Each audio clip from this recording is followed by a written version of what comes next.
നമസ്തേ. സുഭാഷിതം.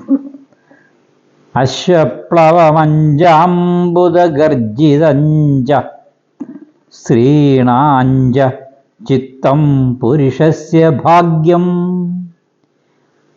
അവർഷണഞ്ചാപ്യതിവർഷണഞ്ച ദേവോ ന ജാനാതി കുതോ മനുഷ്യഃ.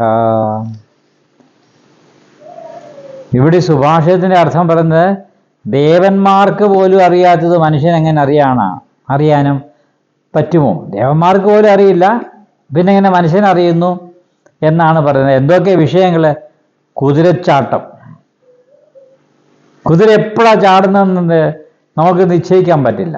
അതുപോലെ ഇടിവെട്ടുന്നത് ഏത് നിമിഷം ഇടിവെട്ടും എന്ന് നമുക്ക് നിർണ്ണയിക്കാൻ പറ്റും. ഇപ്പം വെട്ടും, ഇല്ല. അതേപോലെ സ്ത്രീകളുടെ ഹൃദയം മനസ്സിലാക്കാൻ ആരെ കൊണ്ടും സാധ്യമല്ല. പുരുഷന് ഭാഗ്യം സംഭവിക്കുമ്പോൾ അത് ഏത് നിമിഷം സംഭവിക്കുമെന്ന് ഒരു വിധികർത്താവിനും പറയാൻ പറ്റില്ല. വർഷമില്ലാത്തതും വർഷമുണ്ടാകുന്നു. അപ്പം മഴ വരുന്നതും മഴയില്ലാത്തതും ഈ നമ്മുടെ ശാസ്ത്രജ്ഞന്മാർ പറയുന്ന രീതിയിലൊന്നും ഇവിടെ നമ്മളാരും മഴ അനുഭവിക്കാറില്ല. അവർ പറയും ഇടിയും മഞ്ഞലും ഉണ്ടാകും, 5 ദിവസത്തേക്ക് യെല്ലോ അലേർട്ട് എന്നൊക്കെ പറയുന്നുണ്ട്. നമ്മുടെ ശാസ്ത്രത്തിലൂടെ മനസ്സിലാക്കി വരും. പക്ഷേ അത് കൃത്യമായിട്ട് അതേ രൂപത്തിൽ വരുന്നില്ല.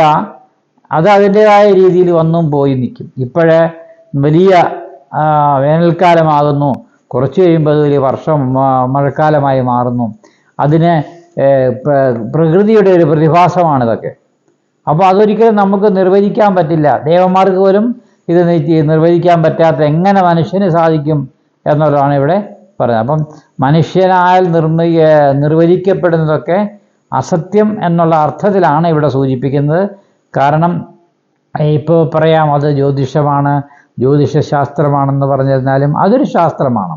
അതിൻ്റെ കൃത്യമായ ഒരറിവല്ലെങ്കിലും അതൊരു സൂചന മാത്രമാണ്. ഇപ്പം തന്നെ മഴ ലഭിക്കുമെന്ന് പറയുന്നത് സൂചനയാണ്.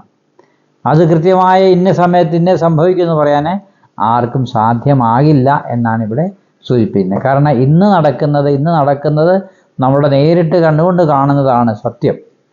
നാളെ എന്ത് സംഭവിക്കും എന്നുള്ളത് നമുക്കാർക്കും പ്രവചിക്കാൻ അറിയില്ല, പ്രവചിക്കാൻ പറ്റില്ല എന്നുള്ളതാണ് ഇവിടെ സൂചിപ്പിക്കുന്ന ഉദാഹരണം. നമസ്തേ.